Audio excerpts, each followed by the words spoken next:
she's like, okay. She's like, well, why don't you write it down? Write your story. Write why did you become a Muslim? Like, just kind of put it down on paper. So I said, okay, it's a good idea. Good idea. It was good for me to kind of, in order to come to terms with it a little bit, to to write it down. So I did, and I sent it to her an email, and she's like, that was a great story. I'm starting this magazine called Aziza. Can I publish it? And I was like, okay. And then she told me, I think that you should send this to your parents. That's a way to kind of ease into telling them that you became a Muslim. And I had mixed reactions from my family. Now, who was the first one you told from your family? Well, what I did is I chose kind of the people that I had the closest relationships with in my family, and I sent them the letter, or the kind of story, with a letter and a couple like informational books about Islam. Like, what is it, kind of, Islam 101 sort of booklets. So basically it was like, I'm reaching out to them, and then they called me. So I don't remember. I remember my mom and my sister, they felt very hurt. Hurt why? They felt like people, and this is something that I hear very frequently from other people that convert to Islam, that becoming a Muslim is perceived by your family as you throwing out everything that they taught you. That you don't agree with anything they taught you, and that you don't believe in it, and you're just throwing all their teachings aside, which isn't the case. I mean, the reality is all those values that my family, instilled in me, integrity, honesty, those are things that are living, breathing in Islam, and they're just such an important part of Islam. So I felt like it just kind of, Islam just sort of like encompassed me, It wasn't like, okay, well, all of these good values, well, I'm a Muslim now, so I have to put those aside. That's not the case, right? So I ended up, sort of having to defend my decision, and I think that, there's fear there, because people, like, with anything, if you don't know about it, there's fear associated with it. If I said that I became, some other religion they never really heard about, and especially one that had so many bad stereotypes and negative press about, they're going to just think, what? It's like, I think that they maybe had a similar reaction if I would have told them I became Mormon or something, right? Because that also has a certain perception in the society. So there was fear, and didn't know what that meant. What does that mean that you became a Muslim, And, again, like, feeling like I was rejecting their teachings, rejecting the values they instilled in me. And I think that, at one point, someone, I don't want to say who, but some person in my family said that, oh, you're dead to us. That was very hurtful. Yes, of course it is. Because I just felt like, wait, that's not what Islam's about. Islam isn't like, oh, I'm a Muslim now, so my family, like, off with you, That's just not the way Islam is. So my father called me, and he's like, he has this kind of funny sense of humor. He's like, getting these packages in the mail for you, I was like, yeah, Dad. My dad's different, though. I mean, he is very direct, and I'm kind of similar in that regard.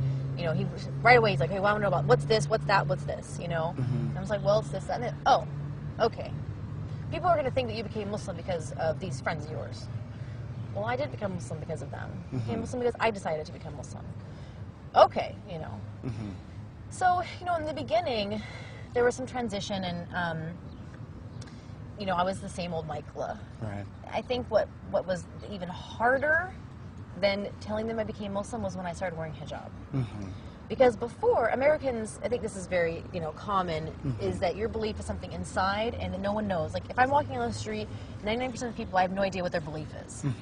Right. You could believe whatever, who knows, right? But when you start, observing hijab, then you're automatically identified as a Muslim from the outside. So something that they could just pretend didn't happen, me converting, was now right there in front of them. Right. And it's also something interesting. I think shortly after you began to wear hijab, the unfortunate incidents of 9/11 happened. Right. So now all of those like, things you mentioned were just more. Anymore. Those things were more amplified now. Yeah, I mean, at first, there's a lot of apprehension just going outside. I had some friends that, were accosted and, yelled at in public and just spit at, crazy stuff. I mean, alhamdulillah, that never happened to me. I mean, I did have people at work, like, quizzing me, as if I was some important political figure, and what do you think about 9/11? I don't know anything. But, yeah, I mean, I had friends that scary, scary stuff happened to them, so, I was a little bit apprehensive, but I also, maybe this is just part of my personality and my upbringing. It's like I feel like I'm an American and I'm going to do what I do. I have every right to be a Muslim. That's what freedom of religion is. And by God, if anyone's going to do anything to me, that's sort of my feeling. Right. And even when I go running here at Green Lake, and people say something. I mean, there's several times I've been running. People have yelled profanities at me. As a matter of fact, I'm quite interested in what do you wear when you run here in the park? Well, it's funny because a lot of people ask me that question. So, one, I wear those kind of stretchy two-piece scarves. They're called amiras. And one is like a cap and one is like a piece that goes over. They're like cottony, stretchy.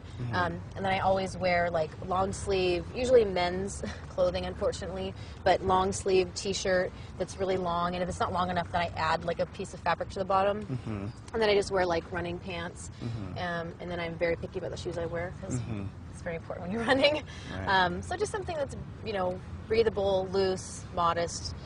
After 9/11, I think you told us you started wearing hijab. I started wearing hijab before 9/11. Before 9/11, shortly before 9/11. About 6 months before, yeah. Yeah, so what was that like? I mean, did it amplify the attention which was drawn to you? Well, I mean, alhamdulillah, Seattle is a very progressive part of the country. Not only is it progressive, but it's not very, segregated along racial lines. I mean, we don't have like a black neighborhood and a Hispanic neighborhood, people are just much more integrated here. So, and it's just very international. And so, I mean, alhamdulillah that I live here and not some other places that, people notice foreigners and everything. But I definitely noticed people, looking at me, and, there are many instances where, for example, I was at Nordstrom shopping and, just minding my own business. And I mean, at first you really are like, aware of your surroundings. I mean, I am, but still, at that time, you're just much more careful. And, some of us were, always just going out go with someone, never go alone anywhere. Because we just didn't know what people were capable of, But there was one time I was shopping in Nordstrom and there was this older gentleman, probably my father's age, something like the time, like in his 50s or something. And I was shopping, and he was just standing there with this like dead stare at me, just like he had seen an alien, quite frankly. Right. And his wife came up to him like this close and looked at him and said, "She's a person, just yelled at him. And I was like, oh my God, he just got it right in the middle of the store from his wife.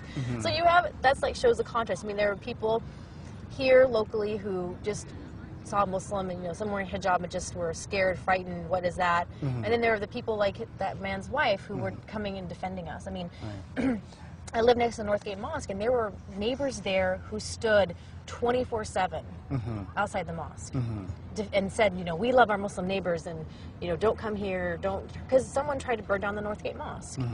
And actually tried to shoot people coming out of the mosque. And after that, all the neighbors came, and there was a 24/7 watch. I think it was called the Peace Coalition or something, and they set up these 24/7 watches at several local mosques and to guard the Muslims and guard the mosques. So. And that's definitely because all they knew about Muslims up to that point was good. As neighbors. I mean, our neighbors, we were just peace-loving people going to the mosque and praying. And, okay, once in a while we probably parked too close to their driveways, which is annoying, right? But besides that, people were just, living their lives and being nice neighbors and, But let me ask you one question, going back to the hijab, something I heard a lot after 9/11, that you would think a lot of women would try to remove the hijab to try to blend in. But it turned out the actual case was that women who were Muslim who didn't wear hijab started to wear it, and when people came to Islam at that time, which were a majority of women, immediately they wanted to adopt the hijab during this turbulent time. So what do you think was behind that? So many